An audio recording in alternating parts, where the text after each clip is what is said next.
So I recall in the film Paul Ehrlich stating that there were 6.5 billion people currently living on the planet, and I looked at the U.S. Census, U.S. Census on the internet, and that was this morning, and I saw that there were 6.8 billion today, which is an increase of a lot of people. And I was curious, if you were to go in front of these 6.8 billion people who currently inhabit the Earth, what would you state to these people if you had, a captive audience of 6.8 billion people? Everything that we're dealing with environmentally is a symptom of the fact that there's too many of us. Absolutely, that is the core problem, and it's one that nobody discusses anymore. You asked me what I do for the environment. Well, one thing I've done is limit my family to 2 children. If everybody on the planet limited their family to 2 children, the population growth curve would start to decline, and I think in 100 years we would be living or maybe 200 years, we'd be living in a pretty good place, and all of these problems would take care of themselves. And how do you feel about consumerism, even amongst the 6.8 billion people who live on the planet? This is another key thing, and it's something we addressed in the beginning of the film. Another change that happened after World War II is that the accumulation of material goods became seen as the source of happiness for people. The more goods you had, the more happier you got. The work that you have to do to get those goods became less and less fulfilling, and so to fill that vacuum in your life, you accumulate more goods. That's got to change, and maybe a spirit of environmentalism, a spirit of concern about the earth, rather than a spirit of self-interest and consumerism, would be a win-win for everybody. I mean, I recently, and one of the things we did in shooting the film, I was interviewing a guy named Norman Borlaug, who didn't make it into the film. Very incredible guy, Nobel Prize winner, father of the Green Revolution. He lives in Dallas. I wanted to film him in a cornfield. He's very old. He's 93 years old. So I was scouting locations. I started driving out of Dallas looking for a cornfield. It can't be that hard. I kept going and going to the edge of the city, and it almost was like the city was growing as fast as I was driving. There were sidewalks being put down and lampposts being put up until we finally got out to a cornfield. And what did I see all the way out there? Gated community, church, shopping mall, corporate headquarters. Gated community, shopping mall, church, corporate, all with the same architecture going on for miles and miles and miles until it was just disappearing into the cornfield. That's got to stop. It was like a cancer.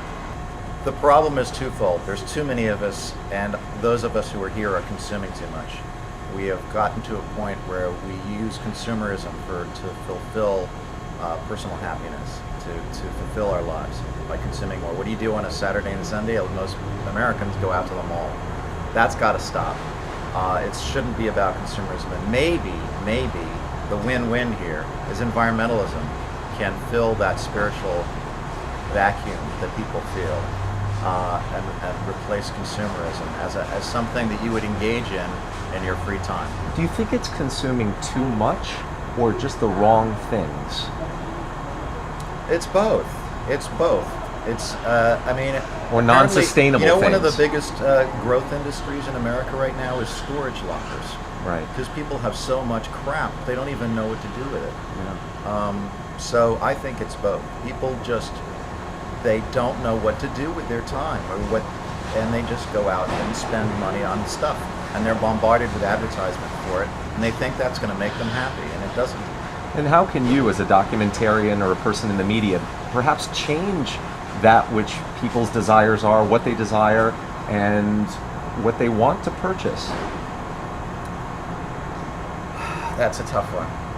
Maybe my film can make people start to think a little bit more about the big picture. I mean, it's the first film I know that actually addresses this topic head on, so if that jogs somebody's mind a little bit, then it's all there's a great line by Dennis Meadows at the end of my film who wrote the seminal study Limits to Growth, and he said our environmental problems are rooted in daily life, and the solutions to our problems are also rooted in daily life. And to me, that really sums up, I think, the nature of your work and the nature of the message I'm trying to get across. It's a very interesting fact. Population has doubled in our lifetime in this planet. That is the last doubling of population that will ever occur. It'll never happen again, and it's happened in our lifetime. It's an interesting fact. We're going to, in our lifetime, going forward, witness a big change in that we're going to reach a limit, and it can't go any further. What that limit is, we don't know, but it will never double again. Interesting. Something to ponder. Something to ponder. Yes. Are you thinking about creating a part 2 where you address some of these issues that are concerning you? Almost every screening people have asked if I'm going to make a part 2, because the film ends in 1980 when Reagan came to power and basically killed all the development that all the progress we were making in terms of solar energy, energy conservation. Population control became taboo, caught up in the whole culture wars around abortion, contraception, things like this. And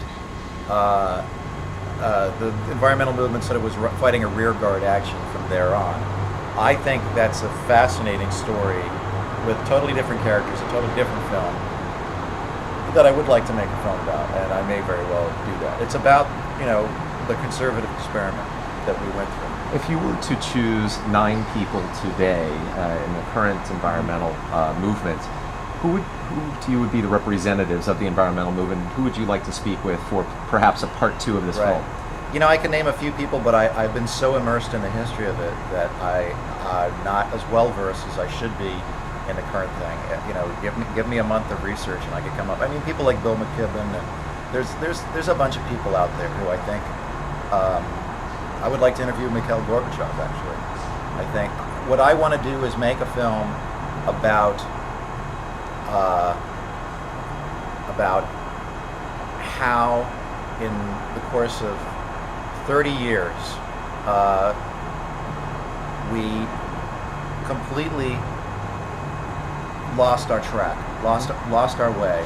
We were very focused on nuclear issues, Cold War issues, all of which seem so minor compared to this issue that we're dealing with today. And as I said before, and I'm sure you feel this, once you get involved in the environmental movement, it takes over your life. Everything else seems absolutely inconsequential. So all of these things that we thought were big issues in the 80s and the 90s, they're minor issues, because if we can't solve this, all of that stuff is moot. You've done a number of documentaries on various subjects. Do you feel like you're now going to move into a focus of more green documentaries? I don't think so. I don't think there's room for too many films about this. This is what I'm a student of history. This was perfect. If I'm going to make an environmental film, this is the perfect one for me to make. There's other things I'd like to make films about, but I do feel, having made this, I can look my kids in the eye and tell them whatever happens, I did something. With my talents and my skills, I did something. And I don't think I don't want to keep making the same movie over and over again. But I feel more proud of this than anything I've ever done. So what would you give as a sales pitch for your film, for Earth Days? Well, why should people go and see this film? It's an essential story to know. You cannot understand where we are now or where we're going in the future in terms of the environment unless you know this story. And there's nothing else out there. There's no other film, there's no book, there's nothing. It's absolutely uncharted territory. But I think it's absolutely essential to know your history in order to, the old saying, those who don't know their history are condemned to repeat it. And it's true for the environmental movement as it is for everything else. Okay, great. Thank you very much, Robert. Appreciate your time. Thanks very much.